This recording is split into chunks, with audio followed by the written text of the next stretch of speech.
Hi, welcome to ERPNext Tutorials on the Nonprofits module. In this video, we will learn how to manage volunteers in ERPNext. Let's check how to create volunteer types.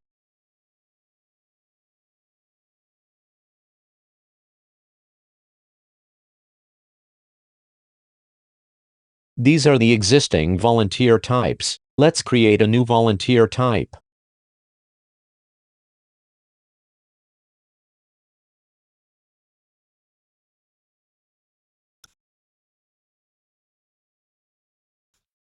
Now, let's add a new volunteer.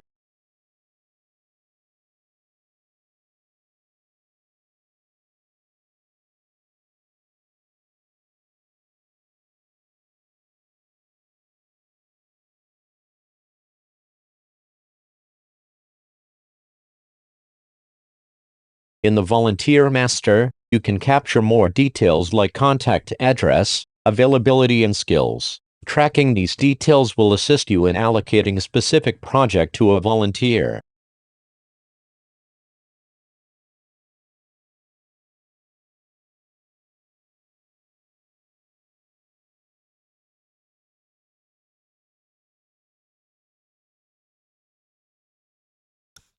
Hope you found this video tutorial useful. For more details and free sign-up, check ERPNext.com. Thanks for watching.